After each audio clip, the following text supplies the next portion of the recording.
বাঁধাকপি ভাজি বসাইলাম আর শিং মাছ নতুন আলু দিয়ে রান্না করব। আমার আচারটা রেডি, এই দেখেন তেল উঠে আসছে, দেখছেন? আসসালামু আলাইকুম, কেমন আছেন? আশা করি ভালো আছেন। আলহামদুলিল্লাহ আমরা ভালো আছি। সকাল সকাল রান্নাঘর থেকেই বলি, প্রতিদিন বাচ্চাদের জন্য নাস্তা রেডি করতেছি।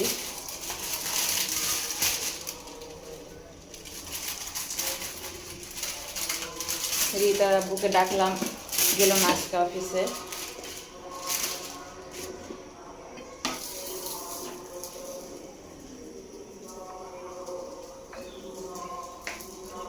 এই যে পরোটা বসায়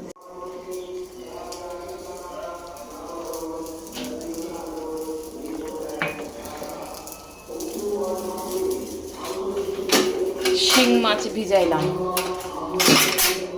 কিন্তু কালকের অনেক কিছু আছে।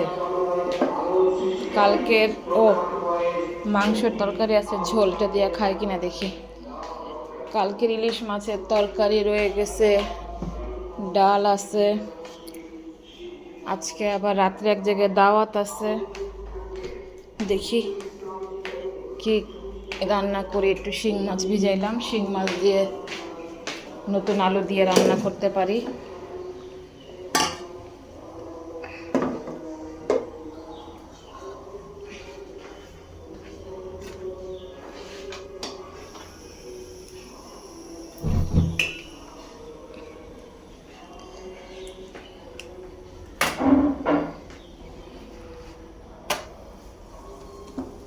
বাঁধাকপি ভাজি বসাইলাম আর শিং মাছ নতুন আলু দিয়ে রান্না করব। আজকেও গ্যাস মোটামুটি ভালোই আছে, কালকের মতো। রান্নাটা সেরে ফেলি। আজকে রান্না বাড়া কম, কালকের ইলিশ মাছের তরকারি একদম ধরাই আছে, এর জন্য কম রান্না করবো। গতকাল আগামী দিনের জন্য রান্না, এটা আগামী দিন অফিসে যাবে, ওইটা আজকে খাবো।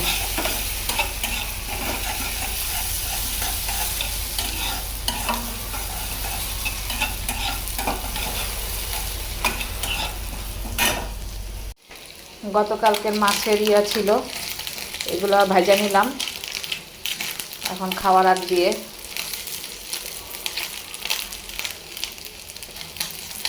অল্প কয়েকটা মাছ, বড়া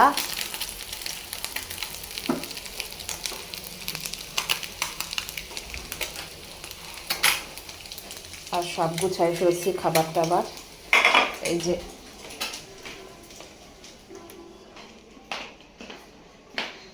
সবজি আছে, মাছের তরকারি আছে, ডাল আর ভাজাভুজি যা আছে তাই। আমরা খাবো এখন। নিয়ে আসি, দাঁড়া ওইটা একবারে।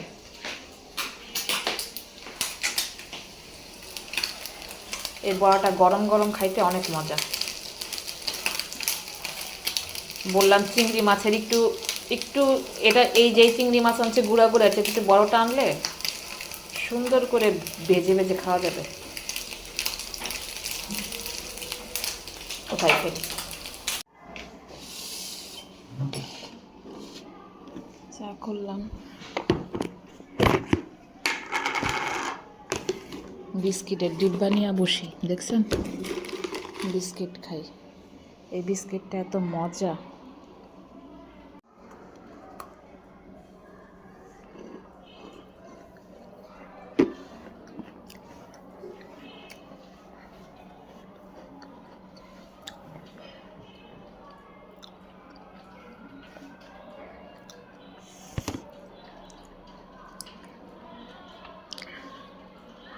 বিস্কিট চার একটু বড় ডিব্বা খাইতেছে।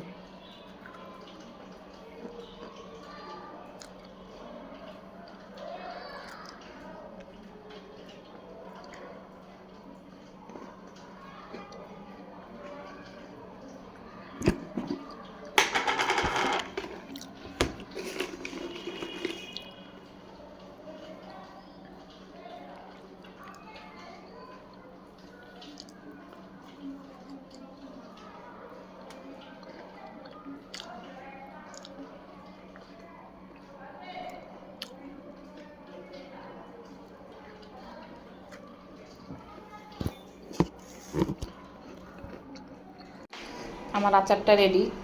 এই দেখেন তেল উঠে আসছে, দেখছেন? তাহলে বুঝবেন যে আচার হয়ে গেছে। 2 দিন জাল দিলাম। আজকে সব মশলা দিয়ে দিছি, গরম মশলা, এই গরম মশলা বলতেছি 5 ফোড়ন আর হচ্ছে শুকনা মরিচের গুঁড়া। একটু ঠান্ডা হোক, তারপর দেখবো যে স্বাদটা কেমন হয়েছে।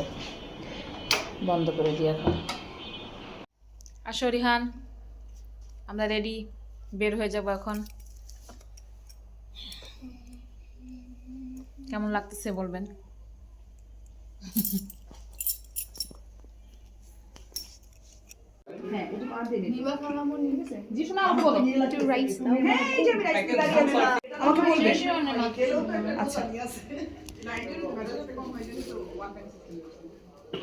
কেমন লাগতেছে খাবারটা? তাই চাপটা কেমন? এইটা ঝাল নাকি মিষ্টি? একটু ঝাল। আমরা চলে আসছি বাসায়। গুড নাইট জানাও সবাইকে। বাই বাই, আল্লাহ হাফেজ, good night. Like comment share করবেন, ফলো দিয়ে সাথে থাকবেন। দেখি কি অবস্থা ঘরে। রিহান এটা চেঞ্জ করো, ধরো।